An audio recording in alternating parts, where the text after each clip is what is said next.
सरयू नदी के किनारे अयोध्या नाम का एक सुंदर राज्य था। अयोध्या के राजा थे राजा दशरथ। उनकी 3 रानियां और 4 पुत्र थे, राम, लक्ष्मण, भरत और शत्रुघ्न।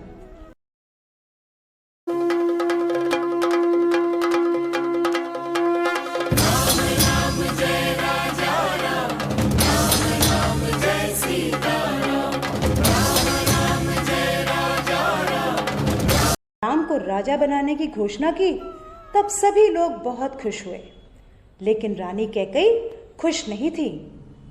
महाराज, क्या आपको याद है आपने मुझे 2 वचन दिए थे? आज उन वचनों को पूरा करने का समय आ गया है।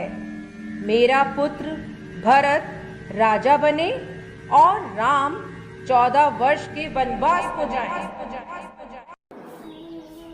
राजा दशरथ की आज्ञा पाकर राम और लक्ष्मण सीता के साथ 14 वर्ष के वनवास के लिए चले गए।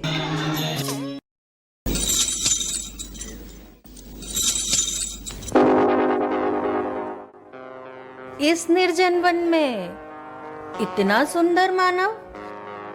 हे मानव, तुम्हारे चेहरे की कांति और व्यक्तित्व से तुम वनवासी तो नहीं जान पड़ते हो। तनिक हमारी शंका का समाधान कीजिए। तुम्हारे मुख की आभा से जान पड़ता है कि तुम कोई राजकुमार हो। भी इस निर्जन वन में अपरिचित जान पड़ती हैं देवी। अवश्य ही, मानवों में सर्वश्रेष्ठ हो तुम। मैं रघुवंश शिरोमणि अयोध्या के राजा दशरथ जी का पुत्र राम हूँ। राम? वाह, कितना सुंदर नाम, जितना सुंदर रूप और उससे भी सुंदर नाम। आप भी अपना परिचय दे देवी। अवश्य। जिस प्रकार तुम मानवों में श्रेष्ठ हो, उसी प्रकार मैं राक्षसों में श्रेष्ठ अजय योद्धा लंका नरेश रावण की बहन शूर्पणखा हूँ। किंतु आपने तो मानव वेश धारण किया है देवी। तुम्हारे लिए जिस क्षण मैंने तुम्हें देखा, उसी क्षण मैं तुम पर मोहित हो गई। अब मैं तुम्हारे समक्ष विवाह का प्रस्ताव लेकर आई हूँ। मैंने पत्नी व्रत लिया हुआ है।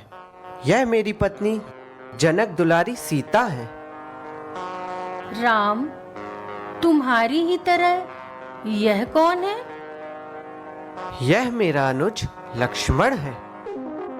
अच्छा, तो फिर तुमसे ना सही मैं इसी के साथ विवाह कर लेती हूँ। आप मुझे आज्ञा दे तो मैं इसी क्षण इस राक्षसी का सर्वनाश कर दूं।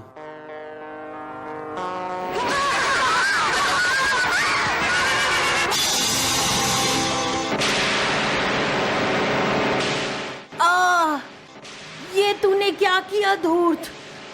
तूने राक्षसों के क्रोध को निमंत्रण दिया। मैं अपने भाई को लेकर आऊंगी। तुझे मेरा होना ही होगा और मैं इसका बदला अवश्य लूंगी। राम, राम राम जय राजा राम। में सीता माता ने एक सुनहरे रंग के मृग को देखा। रंग सुनहरा, मृग अति सुंदर, सीता मन को भाए, कोई जाए इस मृग को अति शीघ्र ले आए। सीता माता की इस बात को सुनकर श्री राम मृग की खोज में जंगल की ओर निकल गए। बहुत देर हो गई, प्रभु राम अभी तक लौटे नहीं। लक्ष्मण, लक्ष्मण, हे सीते, हे सीते। लक्ष्मण, लक्ष्मण देखो, प्रभु तुम्हें अपनी सहायता के लिए पुकार रहे हैं। हे माते, ये मुझे किसी मायावी शक्ति का कार्य लग रहा है। आप चिंतित ना हो, भैया जल्दी घर लौट आएंगे। नहीं लक्ष्मण, मेरी आज्ञा का पालन करो। जाओ, प्रभु को तुम्हारी सहायता की आवश्यकता है। ठीक है माते, किंतु आप इस लक्ष्मण रेखा को पार नहीं करना। रावण को ज्ञान था कि वो लक्ष्मण रेखा को पार नहीं कर पाएगा, इसलिए उसने साधु बनने का ढोंग रचा और सीता माता को उठाकर ले गया। भिक्षाम देहि, भिक्षाम देहि। हे मुनिवर, भिक्षा स्वीकार कीजिए। हे देवी, एक साधु का इतना अनादर, घर के द्वार से ही भिक्षा देकर भेजना चाहती हो। जाओ, नहीं चाहिए तुम्हारी भिक्षा। नहीं नहीं मुनिवर, रुकिए, मैं आती हूँ।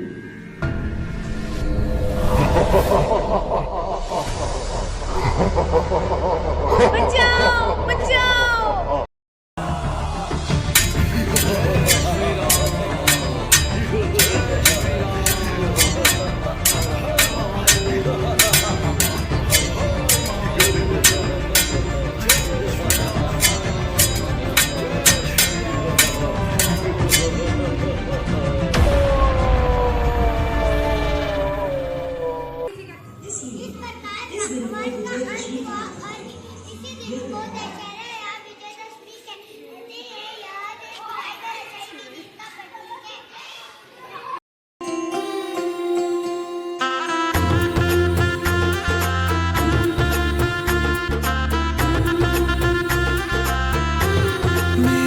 चौखट पे चल के आज चारों धाम आए हैं। बजाओ ढोल स्वागत में, मेरे घर राम आए हैं। कथा शबरी की जैसे जुड़ गई मेरी कहानी से।